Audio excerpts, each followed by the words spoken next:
Um, so yeah, I think it makes sense to do this entire thing from here. It'll be a new experience in many ways, a panel and a seated one. So firstly, I really should thank these panelists for stepping in to do this.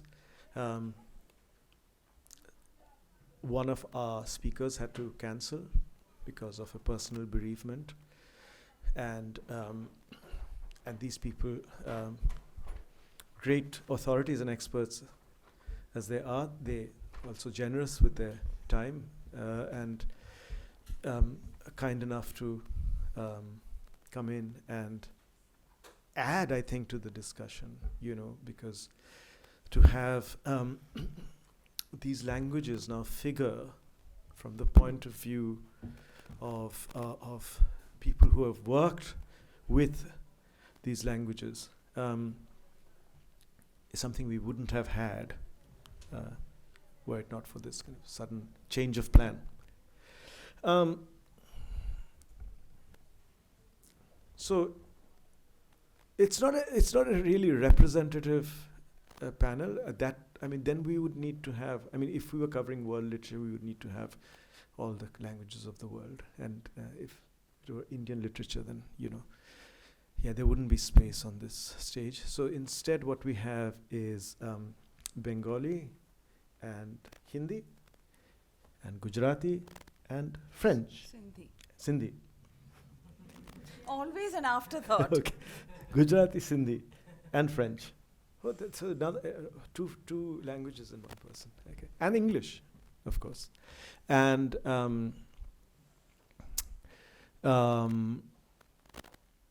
great to have French in the mix as well, and not in a different on a different panel, but on this one. That's kind of for me that's kind of exciting.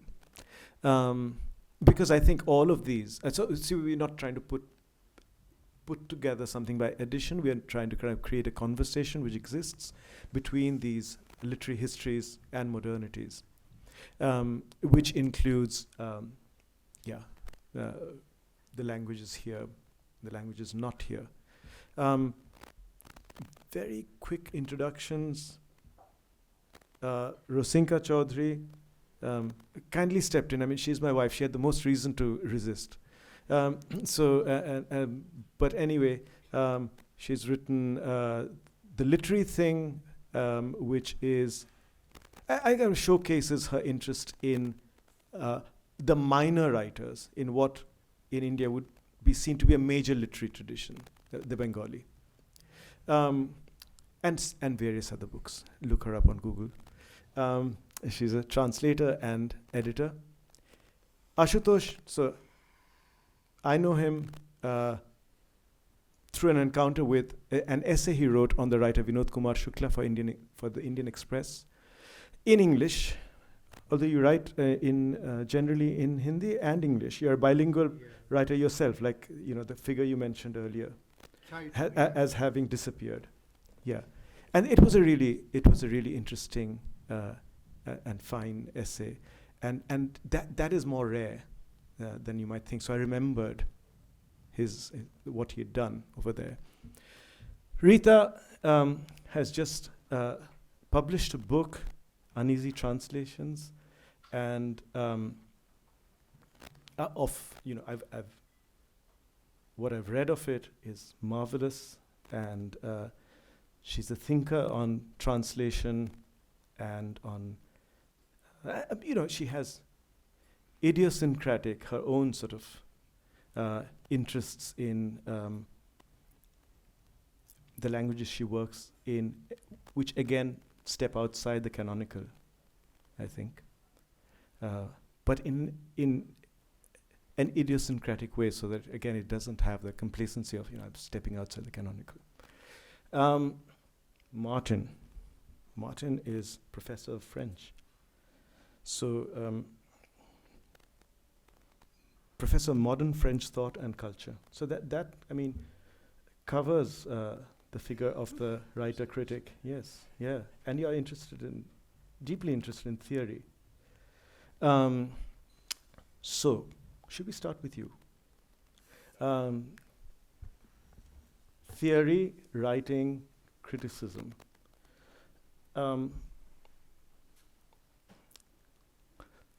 Let's say if you look at a figure like Roland Barthes, he thinks of himself as a writer and a critic. At some point, we begin to see him as a theorist. What's happening over there?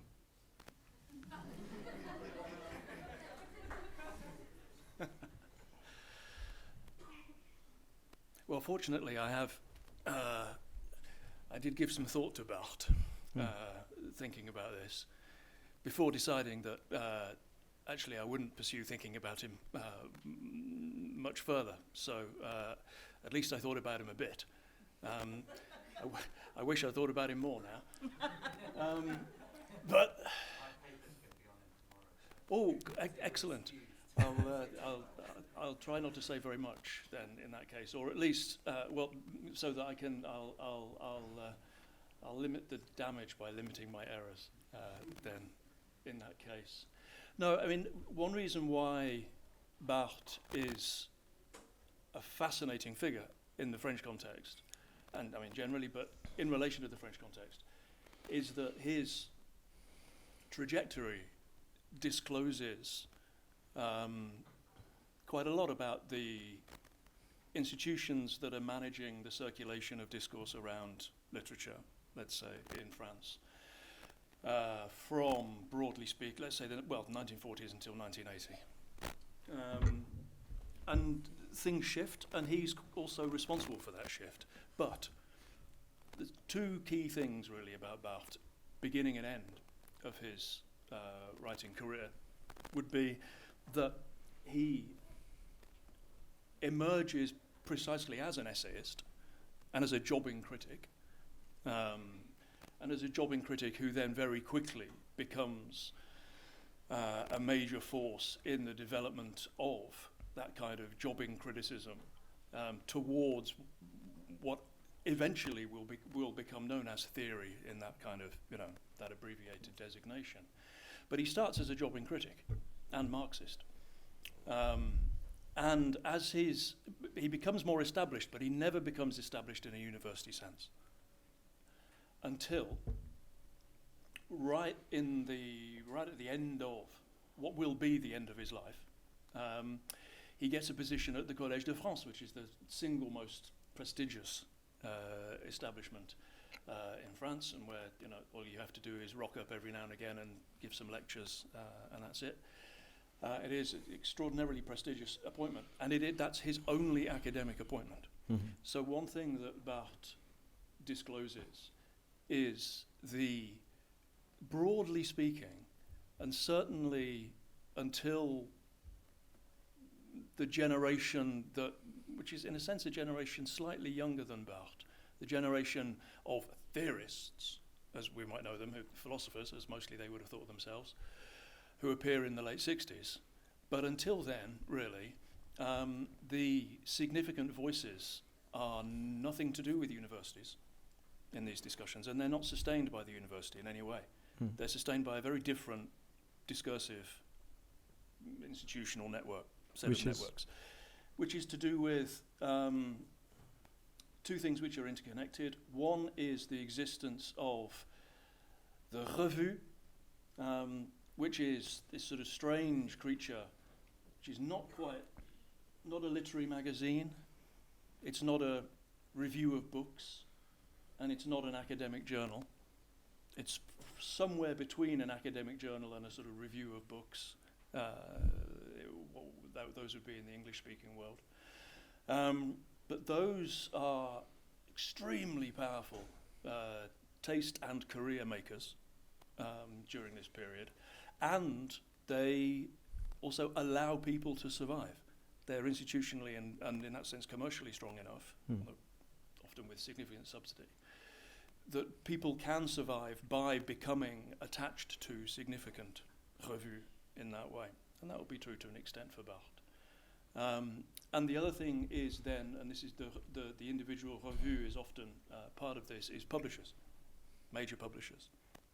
So again, becoming a significant figure in relation to major publishers also is a way of that people get to survive. They get on reading committees and things like this in significant publishers, notably Gallimard and so, and that means that then it's actually possible to live from one's essays. Now, the shift that you mentioned, this would be There was a shift. there was a shift. These are working, it's not as if...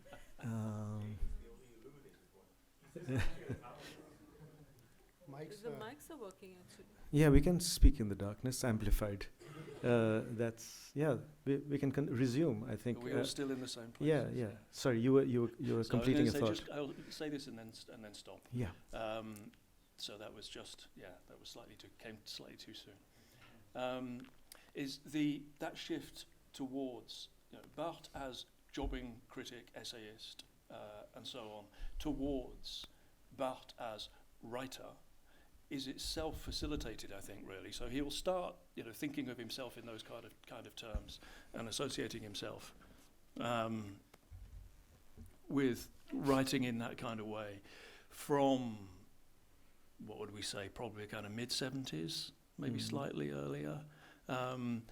But that is, I think a lot of that is sustained by his proximity to what will become that kind of theoretical discourse, which again is largely around the journal known as Tel Quel.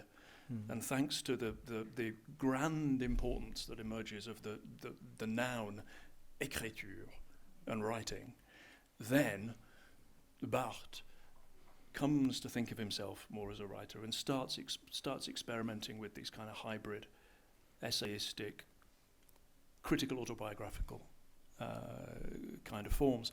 But that in itself is also a consequence of a shift in vocabulary and what it designates that he himself has also initiated. I want to move on, but very quickly just to ask you something. Barthes opens up so much to do with this particular thing we're discussing here. So it's tempting to go on and on. But is there a counterpart to the Anglophone literary critical tradition? Because Barthes is very different from that. He's closer to Borges than he is to a new critic, right? So what's happening there in terms of a non-professorial, writerly, in France, literary critical tradition? Yeah. So I think probably the one thing I will say in relation to that, because as you say, it's very easy to go on and on. But what I will say is that what it in particular discloses is there's a sufficient broad cultural interest in polemic around writing. For someone like Barthes to be able to make a career out of that for 20 years.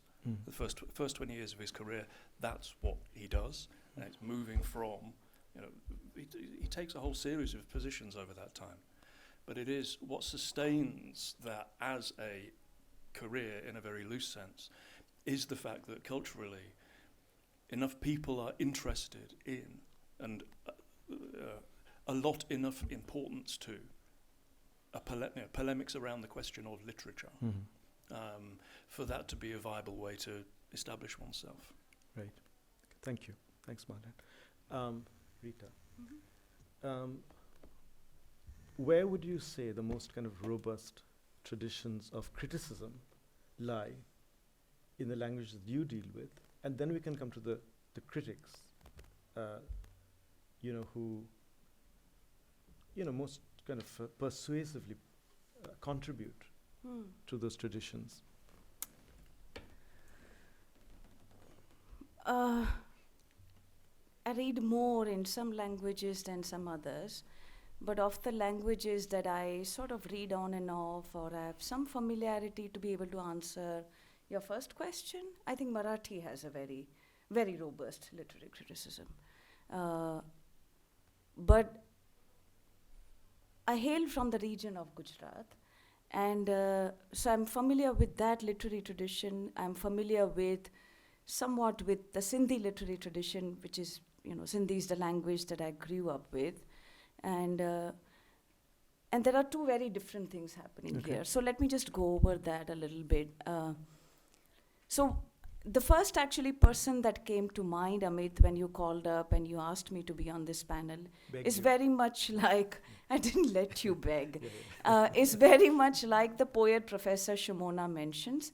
And I'm thinking of Niranjan Bhagat, the first very major modernist poet who writes in Gujarati, is very, very influenced by Auden, by Ezra Pound, by T.S. Eliot, and then who teaches us English literature, where I used to study. But his criticism involved, and this was a pattern that happened again and again, that a lot of these contemporary poets would engage very critically, sometimes editorially, with medieval writing. So he would do his criticism with Akho and Meera and Narsi Mehta and so forth, but not so much kind of comment on a contemporary poet unless there was something that really bothered him. So Dalit writing really bothered him, and he vociferously opposed it, and he said there is either Dalit writing or there is Lalit writing, Lalit being beautiful and pretty, and saying that either there is this or there is that. So I think what I want to say is that I think regions come with their own traditions and habits. उनकी अपनी रिवायतें होती हैं of the way people engage, with the entire literary spectrum of writing, editing, translating, teaching, and so on and so forth. So when we look at those literary traditions and what kind of habitus, for instance, characterizes these regions that I come from, the writer, the Gujarati language has, I think, the most pretentious word it uses for the writer, which it calls itself sarjak. Not even rachayata, not even like lekhak, but sarjak, which means creator, right? Not even someone who does creative writing, but who's a creator. And so this idea that the creator needs to be completely untouched by most of these dirty activities which can be left to other people is kind of very strong. So you would have people who have done a lifetime of being a vivechak or being a critic, but who would have not done what is considered as creative writing.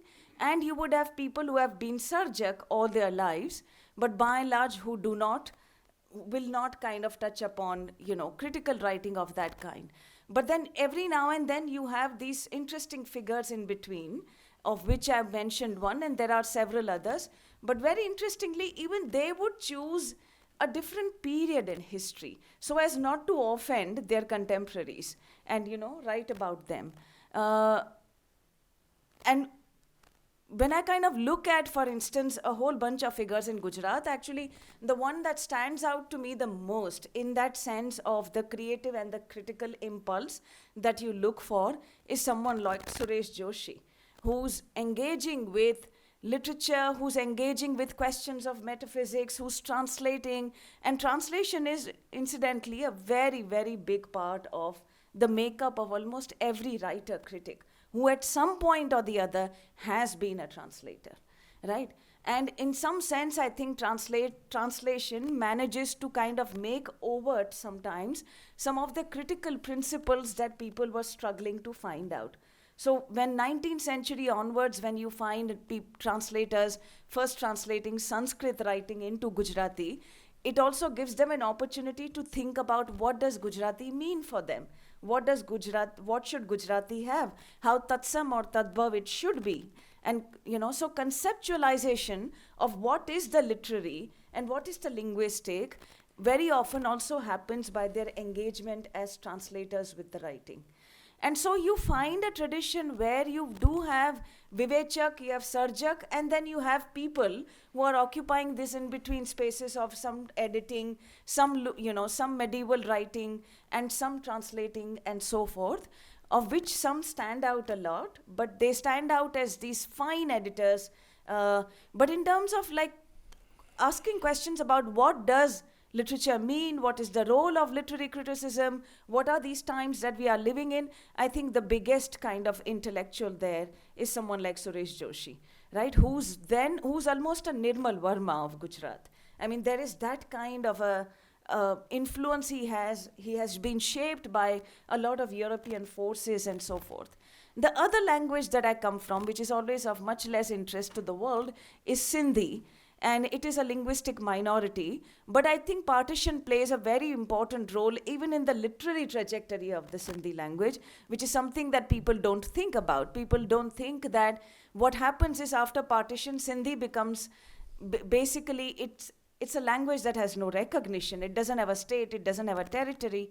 And generations speak less and less of the language. So the emphasis has been so much on creative writing that in some sense the awards that are given for creative writing also include critical writing. The idea is that thank God you're writing in this language.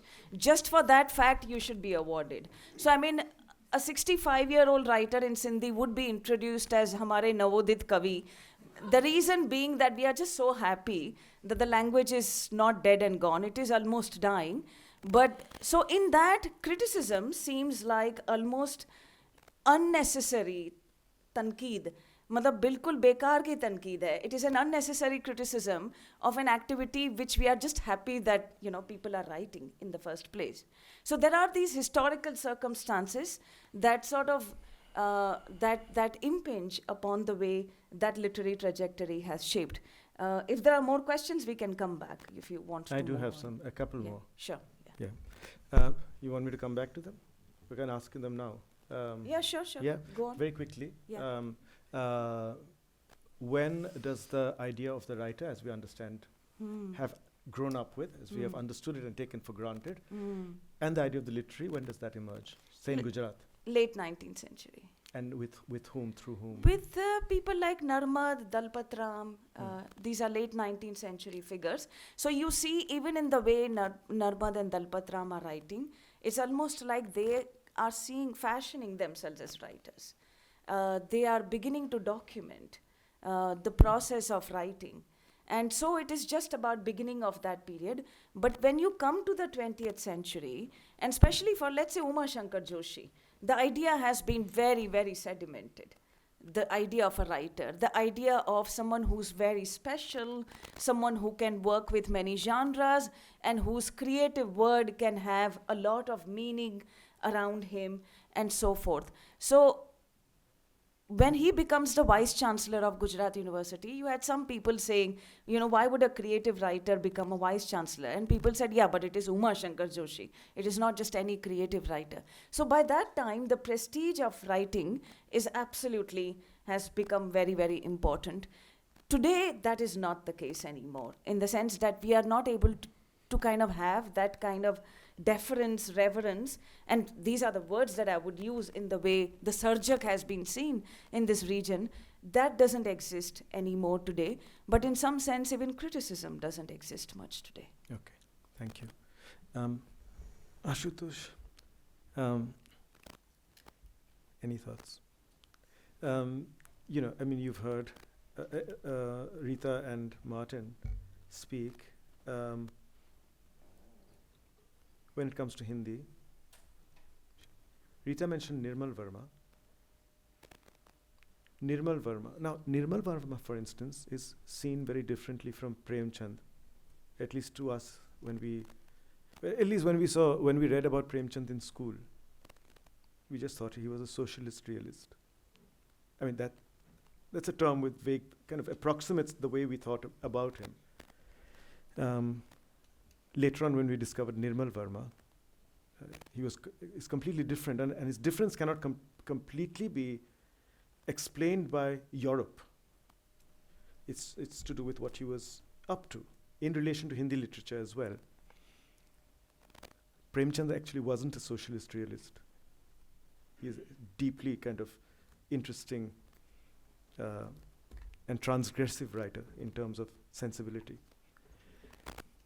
I just pick on these two well-known, two major figures, two different poles, to talk about the fact that they lead to a critical discussion in terms of how we can understand what's happening in Hindi. Does that critical discussion exist? In what terms does it exist? Who kind of is who is taking forward the discussion? With whom does the discussion originates, if it originates at all? You've written about Vinod Kumar Shukla. How does a figure like that spring up? Too many questions. But before that, I'll just quickly add a couple of things to what she said. She used the word sarjak for writer in Gujarati. Hindi also uses it. Agye has a very famous poem, one of the greatest poems perhaps. Sabhi sarjak keval aanchal pasar ke lena, which is that all the creators must receive the universe with great humility. So he is defining in that poem the laws of creativity. This is that poem. About Premchand and Nirmal, if I'm allowed to do a rough generalization, like many other generalizations, it is also, it can be defeated, contested on several grounds, but nevertheless it can still stand. The tradition that Premchand began, that begins with Premchand, that comes to be occupied by the university centers and the academia largely, mostly, which is because Premchand came to be seen as a leading light of progressive leftist socialist literature, came to be seen as, right? Therefore, the academic criticism that had then been emerging in universities, in the Hindi departments, by people like Namvar Singh, Ramvilas Sharma, and several others even up to now. So they followed one chain of nearly continuous, unbroken line from there. Whereas Nirmal Verma, and before him Muktibodh and Agye, they had a clear disillusionment, even disenchantment with the university or academic criticism that was prevailing in Hindi, that continues to prevail in Hindi even now. So we see there are two broad streams if we want to locate. One is the university criticism, which is there. There are people who have been canonized. There are several names. Another, whom Nirmal and Agye and Muktibodh and later on Ashok Vajpayee, they are the leading lights. And they then try to create an idiom, a distinct method where their engagement with the text is thoroughly different. How it is different? I would just give an example of Rola Barth, just add to that. Rola Barth had a great regret. What was that? He always felt sad that he couldn't write a novel. So he often complained it to his great friend, Umberto Eco. So Eco would console him, boss, you had already written great narratives. I mean, what more do you want?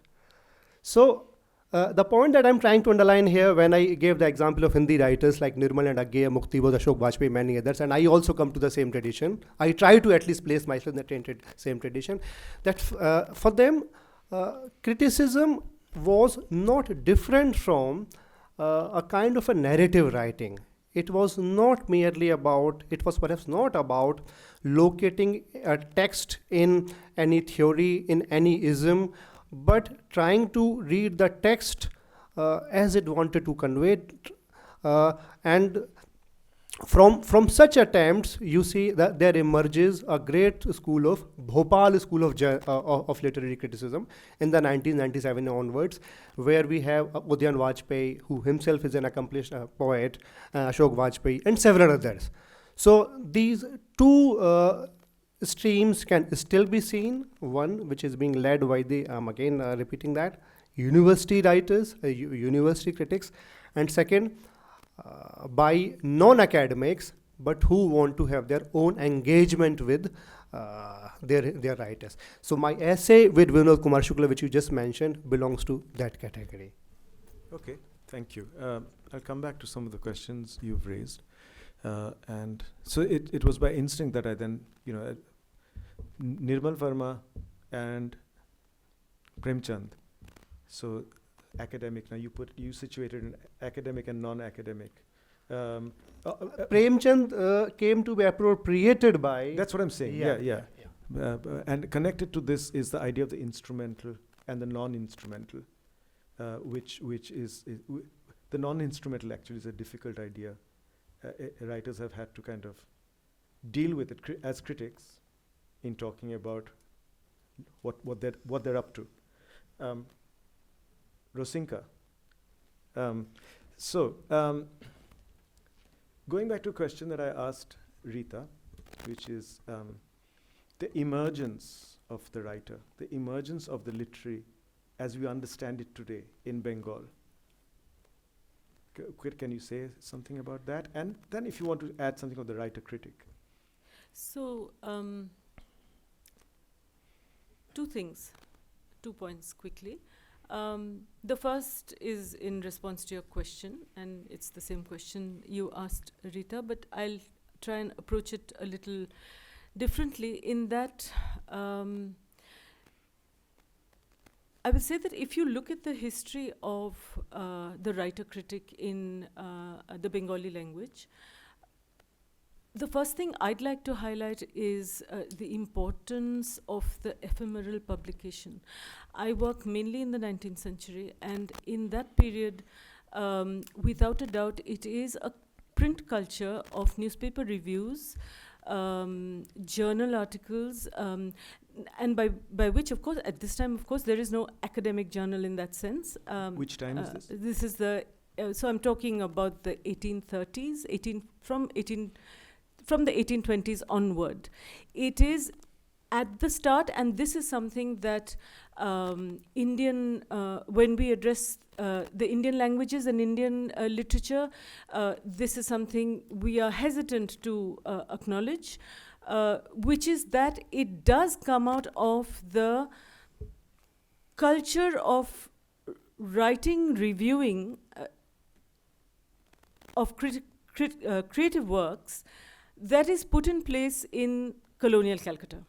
So it is at first the British expats who are doing it. And I deliberately say expats because these are not people usually who are working for the East India Company or the government. They are usually, the broken down soldier, the apothecary, various people adrift in the city who set up printing presses and make a living out of writing, and then nurtured almost organically without much premeditated thought this culture of the writer-critic, which will develop then. So in Bengal, it develops first in the English language and then in the Bengali language. So the first such piece that I can think of is by Kashi Prasad Ghosh, who was a poet who wrote in the English language, and he writes a piece in the Indian Literary Gazette called On Bengali Writers. I think that's all it is, and it's then there is also therefore a sort of a confluence of literary history and literary criticism that is existing, in conjunction with each other. By the 1850s, 1860s, in fact, it's certainly by 1860, I would say, there begins to be put in place, and by 1870, this is well in place, a high cultural notion of the writer-critic, or Bankim Chandra Chatterjee being, of course, the main and most prominent example. It is also a very exciting, very nebulous sphere, which you get a sense of when you're reading the stuff as well. I've mentioned to you Bankim Chandra Chatterjee reviewing his own work in an essay that he's writing in English called, so he writes 2 essays in English, Bengali literature and a popular literature for Bengal, 1870 and 1871.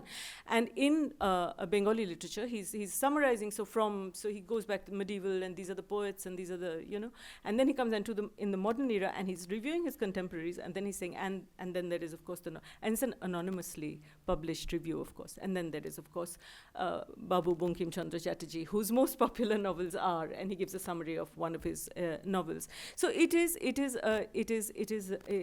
this ephemeral sphere of print publication is something I think that contributes very largely to the creation of the writer-critic, which is what you're interested in.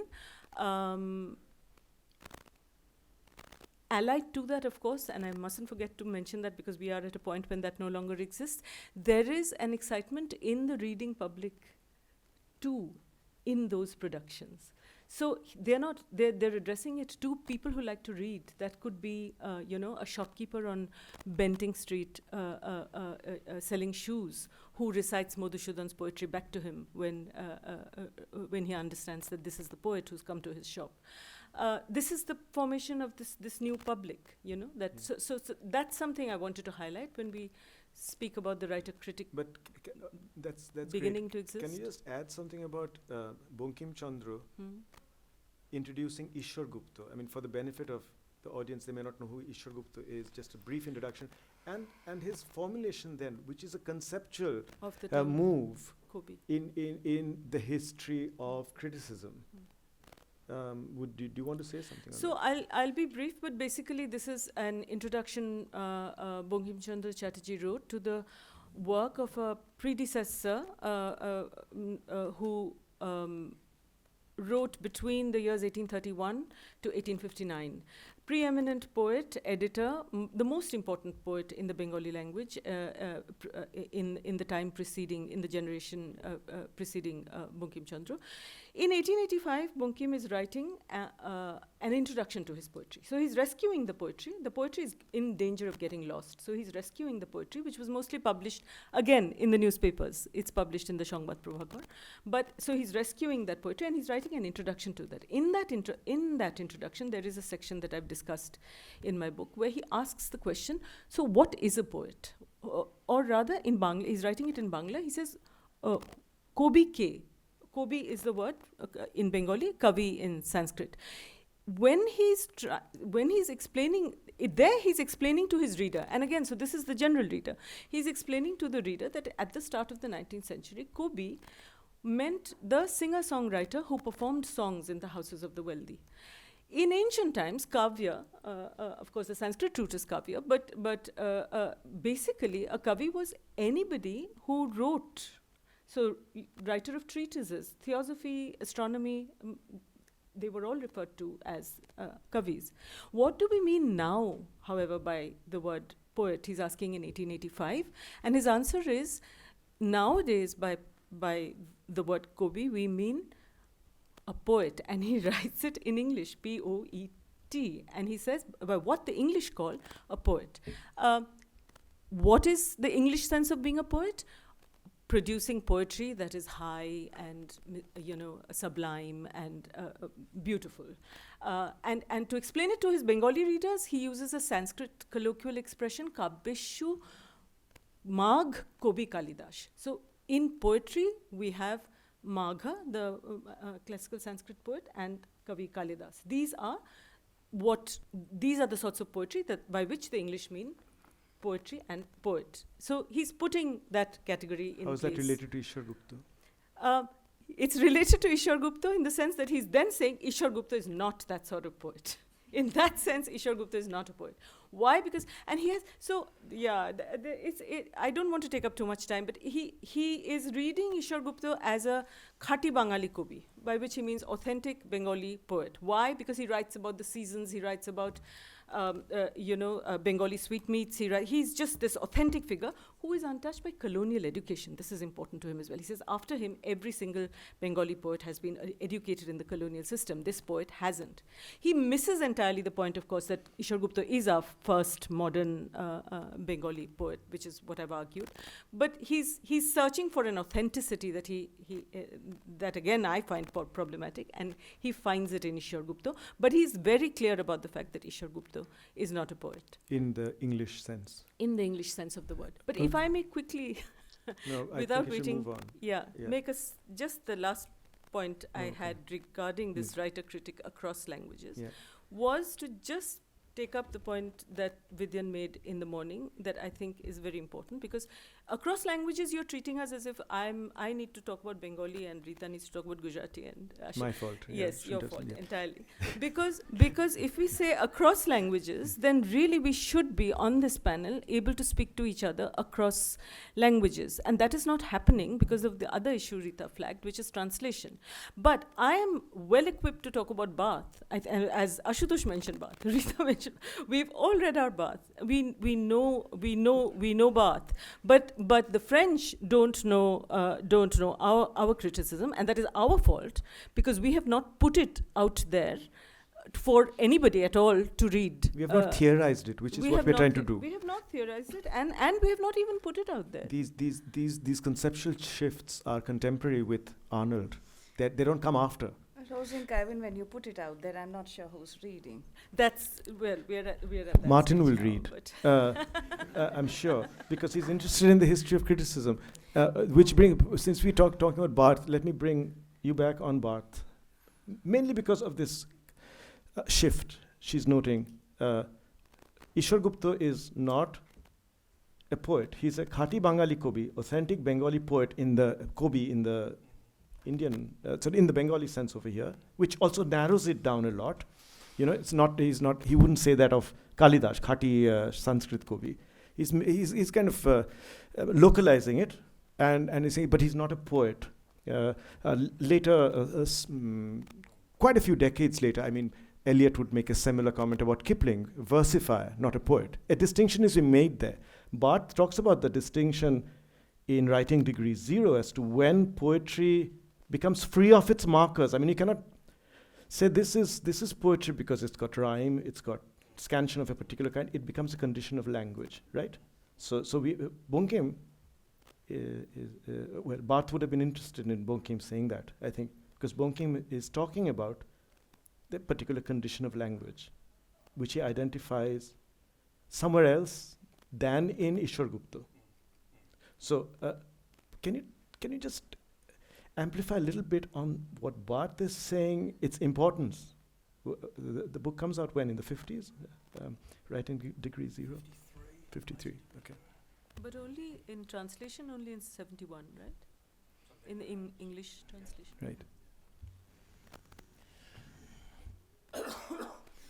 Sorry. So, let me start with that. I'll come at this via an anecdote then, in that case. Okay. Amit. Yes. You've been, given sanction to by Shumana. Exactly. That's what I was thinking. That's what I was thinking. In the late 1950s, there was an attempt by various writers in Europe, broadly conceived, by which I mean that in those halcyon days they included the United Kingdom in their conception of what Europe might be. There was an attempt to create what would be a multilingual European literary magazine. Mm-hmm. And there are various figures involved in this. Italo Calvino was involved in it, Günter Grass, Iris Murdoch, Maurice Blanchot, and others in France. And it ended up failing. But one of the things that led to its failure, although not the most important thing, was the bemusement of all those, apart from the French participants, about the attitude of the French participants to literary writing, which is to say that what distinguished those French participants for the others who were involved in that project was the insistence of those from France that literary writing was an ontological category, that it denoted something that has its own distinctive mode of existence in the world. And this is what Barthes is talking about then. Yeah, that what is of interest in literature is the way in which it exists in the world. But that is, in one sense, and despite the fact that that was taken as, in some sense, a kind of national specific difference, as it were, in that encounter, that is not a million miles from all kinds of different modernist positions, right. In relation to writing, in relation to all kinds of art forms. In a sense, the starting point is a commitment to the mode of existence of the medium, in some way, let's say. But this, in the specific, and specifically in the French context, it's the belated victory of Mallarmé over Sartre, let's say, which is to say the eventual, and this really is the late 1950s, and it's in reaction against Sartre's very powerful theorization of a sort of instrumental and explicitly and positively instrumental view of literary writing. In 1947-48, 10 years later, of course, pendulum swings back the other way, and the anti-instrumental takes over. And that anti-instrumentality is what then comes to define that mode of existence of literary writing. So when Barthes is interested in that, what it is that something like writing, in a strong sense, might exist. That's the. This is what he's trying to articulate, that's without using terms like anti-instrumental. Yes, exactly. Right? No. I mean that. I mean, Yeah. So, because there's similar shifts going on in what we've heard so far. Not Kobe, a poet. That again is. I hate again using the word anti-instrumental, but it's going beyond some sort of identifiable marker and purpose when it comes to that category. And one has to then think a lot in terms of how to come up with a theory for this, which is what they're trying to do. And similarly, Nirmal Verma and the misreading of Premchand as an instrumental writer. So, Rita, is there any echo of this in Gujarat or in Sindhi writing, or Marathi, for that matter? I was actually thinking of something else, Amit, and I want to insert that here because I think it's a very glaring absence for me, which is that to what extent does the climate of the time shape what came to be considered as criticism, right? And whether that criticism was literary criticism carried out by writers themselves, or how, for instance, certain public intellectuals, public figures, began to articulate the principles of writing and principles of evaluating books and so forth. And I feel like maybe I want to kind of bring to the table very important years from that literary history in Gujarat, when Gandhi, for instance, has a very big role to play in the way literature comes to be thought about. And in the way what he thinks that literary criticism should do. So although he's not known to be a literary critic, he's a very important figure in establishing literary institutions. And so this idea of what the literary language should be and how it should reach that farmer out there at the last mile, or the fact that he kind of talks about certain poets, or someone like K.M. Munshi, who's become so popular in early 20th century. And I think when Rosinka was talking about Bankim Chandra, he would be your equivalent figure from Gujarat, K.M. Munshi would be. And people are sort of reading him, every day in those various magazines and periodicals and so forth. And Gandhi doesn't have much patience with that kind of historical fiction, right? Because he thinks we have more substantive problems of the here and now and of the poor, and Munshi is just creating this fantastic sort of world out there. So what I'm saying is that the very political, nationalist backdrop of the 1930s, 40s, which is actually a very important period of the shaping of the literary activism in Gujarat in those early decades of the 20th century, is kind of so shaped by this. And I think that those historical circumstances and some materiality which surrounds the world of books, perhaps we do need to talk about. So more than actually critics looking at books, critics were also establishing literary institutions, right? Starting new magazines and periodicals and so forth. And in that, the questions were not so much about how such and such contemporary poet is writing, but it was more about how far back does our tradition go? What should we consider as our starting point? What should be considered as the appropriate register of Gujarati to be used? These questions became very important. Yeah. Excellent. So now, although there's more to kind of, this is one of those discussions people like us, we could go on forever. I have to restrain and discipline myself and throw it open to the audience for questions. And, continue the discussion in that way. Anybody? Anyone? Matthew?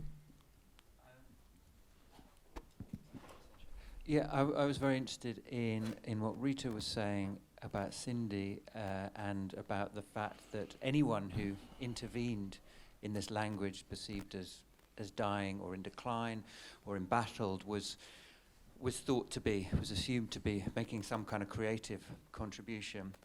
And I wondered whether, by analogy, we might think about poetry itself as a dying language in the current climate, and what that might do to our perception of criticism and the writer-critic. I mean, obviously the sort of positive response to a situation like that, if we frame it in those terms, would be to say that the critic, is to be rewarded for criticizing poetry, for keeping that alive, for resuscitating the language, for pointing to its complications, to animating it, all that kind of thing. That it should be inherently worthy and creative. I mean, the negative response, I suppose, is the situation we found ourselves in, where precisely because poetry, understood in the broadest sense, is so embattled, there's a sense that we need to hyper-professionalize criticism, that it needs to conform to social science norms and criteria. So I suppose, I'm just throwing that back at you. I mean, I don't want to make a sort of facetious analogy between Sindhi and poetry, which after all is a language in a very different sense. But I wondered what you'd do with that, whether there's anything in that. I think if we realize that we are talking here of a situation, Matthew, where there is no readership, there are only writers. It is such a tiny community. It does have a readership in Pakistan, but in India it doesn't have a readership. The people who read are the people who write, and the people who write are the people who read themselves, or maybe their fellow poets. So the question of a hyper-professionalized criticism does not even sort of come into being here. It can't fuel this moribund kind of a state, because it has to come from some kind of a readership. So I think that if we are looking at the health, of languages across India, there are multitudes and multitudes of scenes, from Bengali to Gujarati to Sindhi to Hindi to Marathi to I don't know how many languages which exist in the oral. They don't even exist in the written. So where would we even begin to even think of a writer-critic there? What would a writer even mean in that sense, in languages that are at the moment that exist only in the oral realm? So I think in some sense my intervention is not so much only about Sindhi and Gujarati, but it is to actually complicate these questions a little bit in the linguistic economy of India. Any other questions?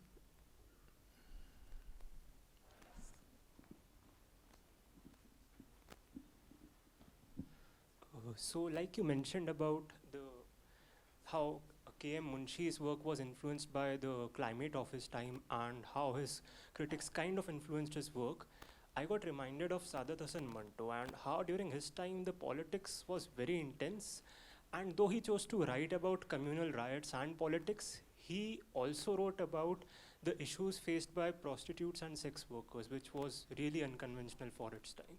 I just wish you could raise that issue. Yeah, I mean, I think Manto has a holistic sort of a philosophy, right? Manto is writing about things that embarrass the very refined people. I mean, Manto is trying to do all that Bhadra people do not want to do, which is to confront their own demons. So I think whether it is communal riots or it is death or it is Manto writing about sex workers, all of that is coming from some other dark place. And that is Manto's philosophy. In fact, I expected you to say that Manto was also writing about cinema. Yeah? And that is a different Manto. Yeah. Well,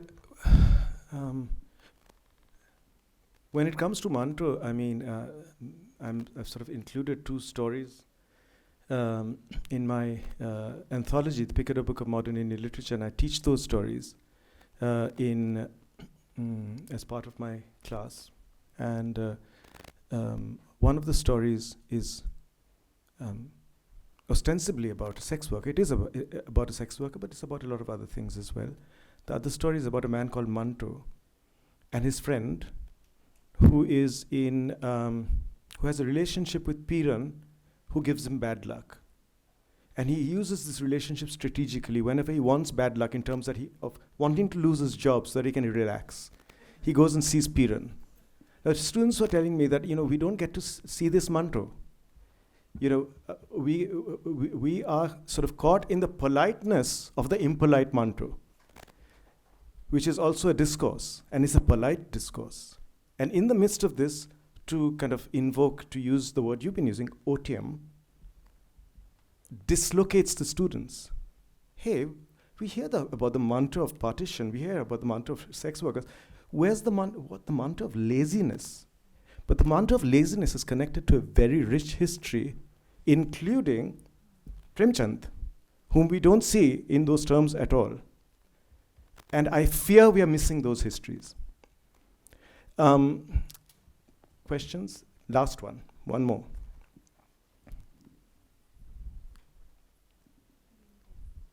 No questions? I just wanted to ask about the status of the manifesto in these discussions. Would you like to say something about Bengali, and then each one of you? The manifesto seems to occupy a different genre from the ones that we've been discussing. Yes. Although we sometimes turn criticism, or we turn poems, or we turn journalism, we recognize them as manifestos. They're also self-conscious manifestos. I would love to hear more about Certainly. Indian manifestos. We'll start from there. And then we'll include a French manifesto. Yes. The 19th century is full of manifestos. They are attempting around the 1850s and in the following decades to refashion all sorts of literary categories, poetry included, and I just spoke about that. So, in 1858, you have a poet called Rangolal Bandopadhyay who writes a long epic poem called Poddini Upokhan, which is the tale of Padmini, which he takes from Todd's Annals and Antiquities of Rajasthan. He takes the story from there. And in its preface, he puts this manifesto in where he says, this is the sort of poetry we should now be writing. We must not write anymore about the old mythologies and the old stories in the Puranas and all those fantastical things. We need to now start writing about history. And he, of course, chooses the story of the Rajput queen because it is a subterfuge for putting an anti-colonial sort of story in the language of a medieval Rajasthan. There are other manifestos. Rita mentioned Narmad. The Gujarati poet Narmad had a wonderful line, which I've never forgotten. I've used in my book as well. In his so this is 1865. He has a book called Kavi Charitra, I think it's called, in which he's advocating exactly for a new kind of poetry. But he says over there, in this new, he doesn't gesture towards history at all. He says poetry should have, and I remember the phrase, Andarni Maja, which is inner delight. this is what poetry this is what poetry is, and this is what poetry should do from now on. And it is polemical. It is a polemics, and it is very much in the frame. I think in all the Indian languages must be. It must be. These are the examples I'm aware of, but I'm sure we'll collect more as we Ashutosh? go on. Modern Hindi literature begins somewhere around late 19th century. And there we have the earliest manifestos, and they talk about then a nationalistic sentiment. This is the period when the nationalist movement is picking up. This is also the period when modern Hindi is taking shape. So this is also the period when Hindi as a language and literary establishments of Hindi are becoming partners in the nationalistic movement. This is a time where you have a national project to portray Hindi as a national language, in which several leaders ranging from Gandhi and Nehru and many others, they are participating. This is the first manifesto. Of course, it has several other streams, but nevertheless, the first one, we can say. After the Russian Revolution, 1920s and all, so you have another stream joining in, which is a progressive stream, progressive literature. A decade or two later, there's then a disillusionment with the progressive stream and some other factors as well. And then you have a major figure in Hindi literature emerging called as Sachidanand Hiranand Vasya and Agyeya. He then single-handedly goes on to redefine the existing canons as well. And from then on emerges a range of writers, Sahi, Vijayadevara Narayana Sahi, Nirmal Verma, whom you just mentioned, and then emerges several other streams. And from 60s onwards, you have Dalit canons and multiple canons there on. And then from then on, the broad Hindi stream gets divided, fragmented into several. So as of now, there is no singular stream I can probably talk about in Hindi. Thank you. Rita? You want to do it like that? If you don't mind. No, I'm not. I think Rosinka has already mentioned a very important word, maja, as in delight, right? Which is also a non-serious word. It means fun, right? It's not anand, it's not pleasure, but it is fun. And in fact, that also becomes controversial on and off, especially in sort of times of siege.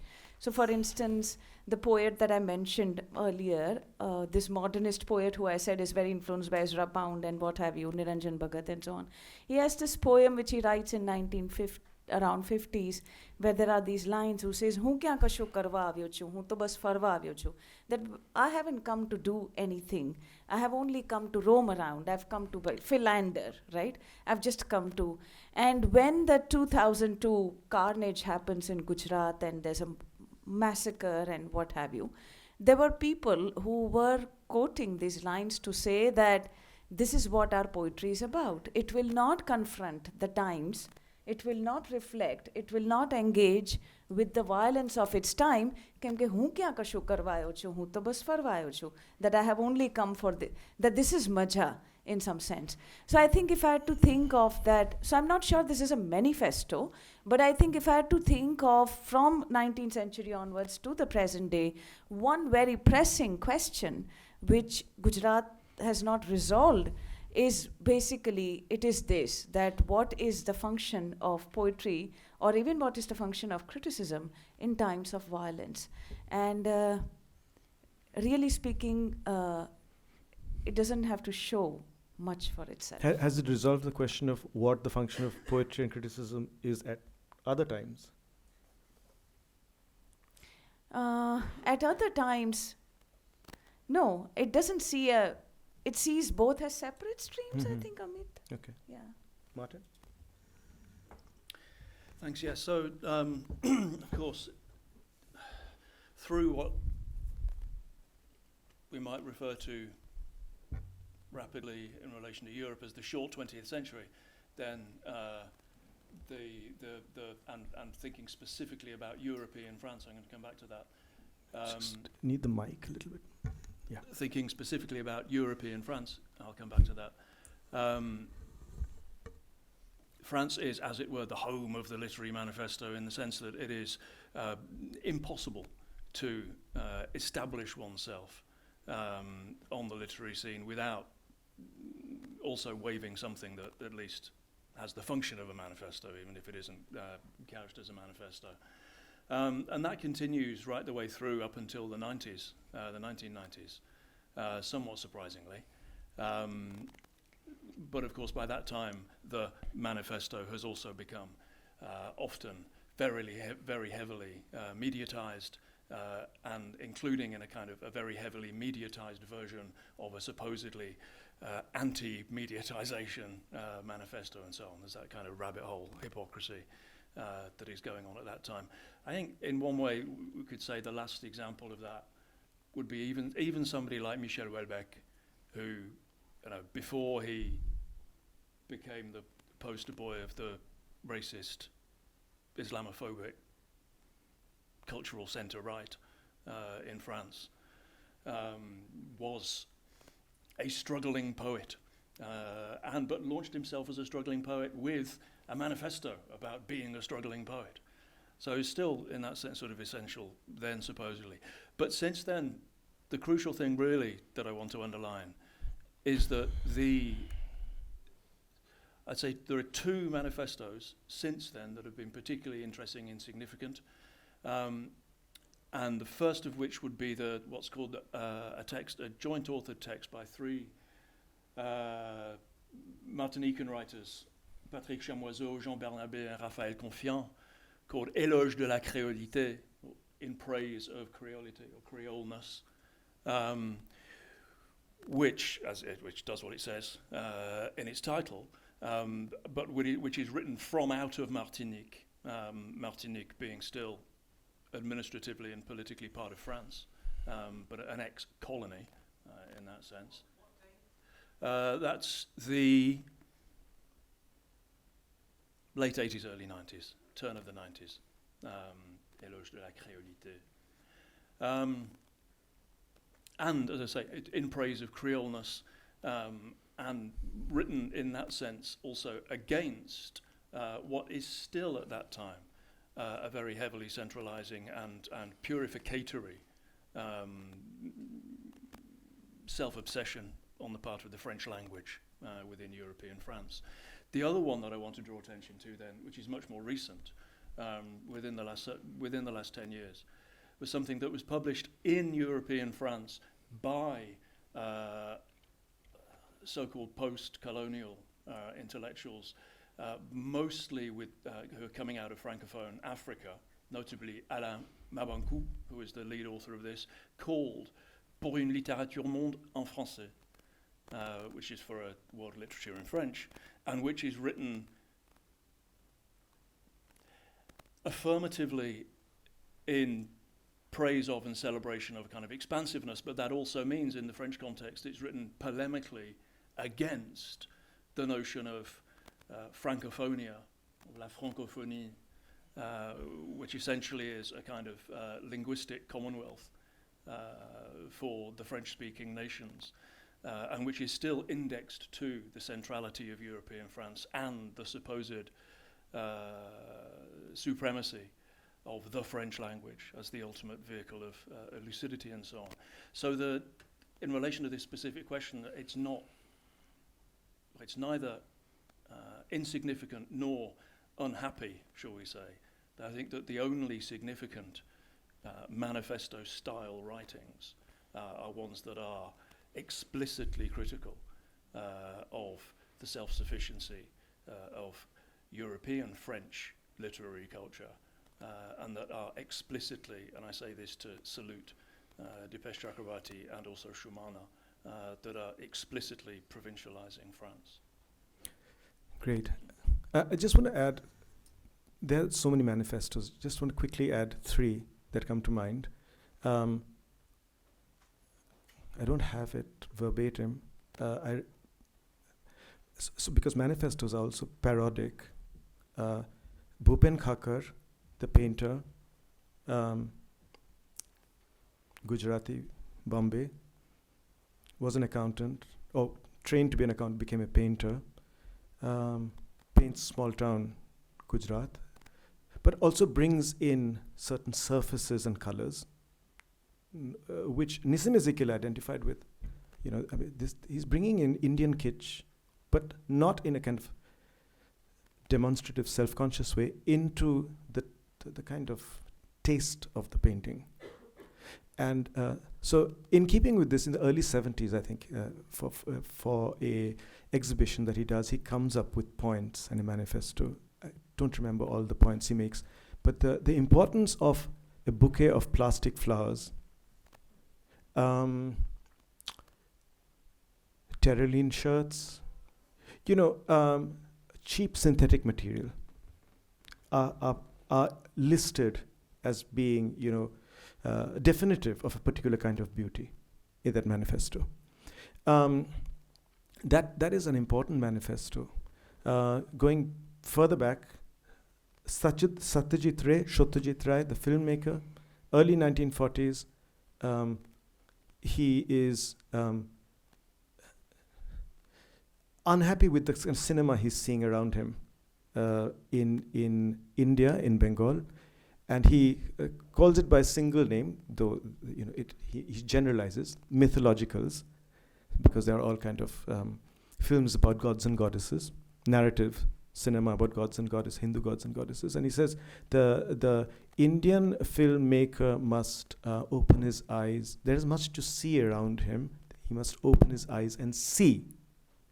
And this is not a kind of move towards middlebrow realism, but as we know with Ray, all the implications of seeing what that word means and how it can be renovating.